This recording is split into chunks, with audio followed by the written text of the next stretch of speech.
Nicolas, parle-moi des préparatifs à l'ouverture là, de l'institution. Il y a eu beaucoup d'efforts déployés dans les dernières semaines. Ouais, il y a effectivement eu beaucoup d'efforts de déployer au niveau des normes sanitaires. On a été obligé de suivre un petit peu les normes de la direction de la santé publique. Donc on a limité l'accès au site. Donc quand les personnes font des visites guidées, on limite le nombre de personnes à 8 personnes en même temps de 3 familles différentes. On a des protocoles également pour les guides interprètes, donc ils sont obligés de porter des visières quand elles font la visite.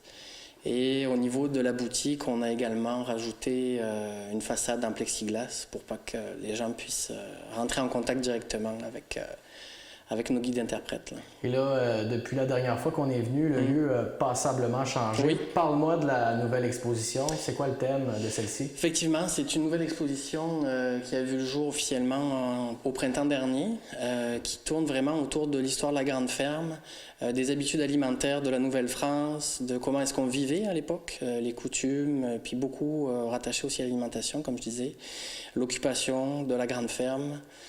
Également le passage des Anglais aussi en 1759. Donc c'est vraiment un tour assez complet, assez exhaustif de l'histoire de la Grande Ferme, puis des habitudes alimentaires qu'on pouvait retrouver à cette époque-ci. Donc c'est vraiment très intéressant. En temps normal, on aurait effectivement beaucoup d'éléments interactifs à proposer à la clientèle, mais là vous comprendrez que avec l'adaptation qu'on a eue dans les derniers temps, malheureusement on peut pas utiliser toutes les tablettes. Mais dans un monde idéal, c'est une expérience qui se veut interactive. Tout à fait, expérientielle. On a la possibilité de toucher des objets. Il y a des ateliers également qui sont proposés pour les familles, pour les enfants également. Donc c'est vraiment très interactif.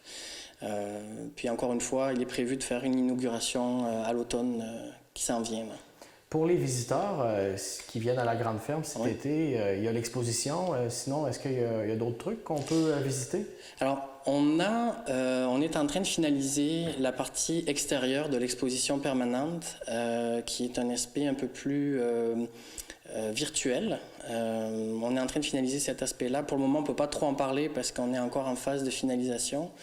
Mais il y a quand même des panneaux d'interprétation qui ont été installés il y a à peu près 2 semaines, qui sont visibles vraiment sur l'ensemble du site, aussi bien à proximité de l'église qu'autour du bâtiment. Donc c'est un côté assez intéressant et pertinent pour les familles qui voudraient en savoir plus sans nécessairement rentrer dans le bâtiment. Puis si on parle des principaux défis là, reliés à la réouverture, vous avez parlé du protocole sanitaire. Je présume qu'il y a des coûts financiers rattachés à tout cela. Est-ce que ça vient justement avoir un impact sur l'organisme? Ben effectivement, ça a une incidence directe dans la mesure où ce sont des frais qu'on a dû avancer pour la mise aux normes, que ce soit l'achat de matériel sanitaire, que ce soit des masques, que ce soit les produits, les gels hydroalcooliques. Donc ça, c'est des coûts que malheureusement, on peut difficilement prendre en charge parce que on n'a pas d'entrée. Donc en n'ayant pas d'entrée de visiteurs, c'est plus compliqué. Mais on a quand même des soutiens financiers qui commencent à arriver puis qui nous permettent de supporter ce surcoût. En fait. Donc des programmes gouvernementaux. Des programmes gouvernementaux notamment, des subventions. On a fait des demandes aussi à certaines fondations spécifiquement pour nous aider, puis on attend les réponses. Là. Puis là, vous êtes ouvert là, depuis peu. Comment ça se passe le début de la saison? Là? Ça commence tranquillement pas vite? On est assez satisfait, je vous dirais, de l'achalandage est quand même assez positif. C'est sûr qu'on n'a pas encore atteint le même taux d'achalandage qu'on avait les années précédentes, mais on oscille quand même à une 50aine quasiment de personnes par semaine, entre 30 et 50, ce qui est quand même un très bon achalandage. Juste pour exemple, samedi dernier, on avait une 20aine de personnes qui sont présentées, donc on est optimiste en fait pour la saison estivale. Et là, je présume que des nouveaux employés, comment les employés s'adaptent là, à tous ces changements-là? Là? Est-ce qu'il y a des aspects qu'on doit peaufiner quotidiennement? Bien, je vous dirais que je suis vraiment extrêmement surpris par la capacité d'adaptation du personnel qu'on a ici à la Grande Ferme, qui ont été très conciliants, puis qui se sont adaptés vraiment très rapidement aux nouvelles normes sanitaires, que ce soit au niveau des cuisines, que ce soit au niveau de la médiation culturelle. Tout le monde suit les protocoles sans aucun problème, puis ça, c'est vraiment un avantage vraiment important d'avoir du personnel compétent, puis conciliant dans la mise en place des normes, des nouvelles normes. Oui. Puis aussi, l'été, ça se veut un lieu qui est ouvert à sa communauté. Hein? On parle des marchés, entre autres choses. Est-ce que c'est le genre d'événements qui va être possible de tenir cet été ou à court terme, là, ça ne sera pas possible? À court terme, malheureusement, on est encore vraiment pris dans les directives que nous fournissent la Direction de la santé publique et actuellement, ce n'est pas possible. La seule chose qui est possible, c'est vraiment les visites traditionnelles, visites guidées, où on limite l'accès au site à l'intérieur de la maison pour des raisons sanitaires. Les marchés, tous les projets qu'on avait initialement initiés dans les années précédentes, malheureusement, sont pour le moment sur la glace. Et moindrement qu'on aura le feu vert de la Direction de la santé publique, on repartira sur des projets intéressants et ambitieux pour la région. Puis pour les visites, là, est-ce qu'il y a possibilité d'avoir un guide ou le 2 mètres est difficile à respecter à ce niveau-là? On a, alors pour justement toujours respecter ce 2 mètres de distance, ce qu'on incite vraiment, c'est le port du masque.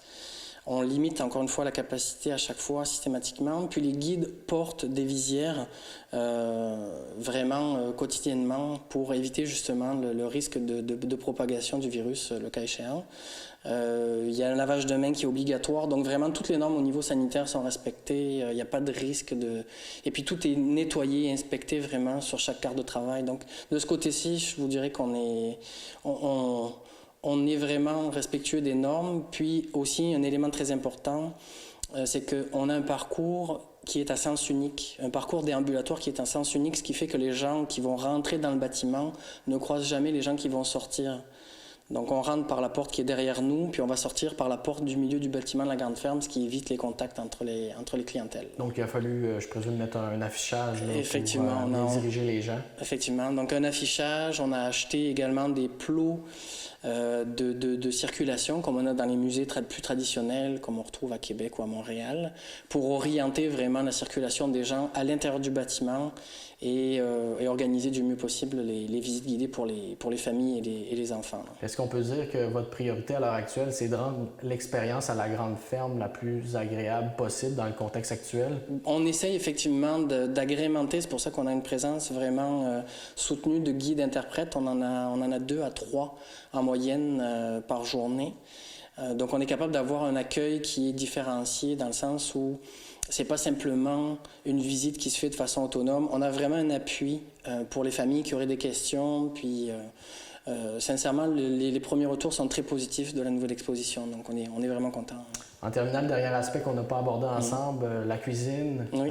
Ça se poursuit ça avec les mets locaux et aussi les repas préparés pour la popote roulante? Effectivement, c'est l'aspect extrêmement positif de la situation de la COVID. C'est que malgré la fermeture au public, on a quand même continué à avoir une activité au niveau des cuisines, ce qui a permis à la fois de maintenir les employés en fonction, ce qui est un point très positif pour les employés. Puis ça a effectivement accru de façon considérable l'achalandage et les commandes qui sont opérées auprès de la popote, ce qui effectivement sur le plan financier nous maintient à flot. Donc c'est très très très positif de ce côté-ci. Ouais.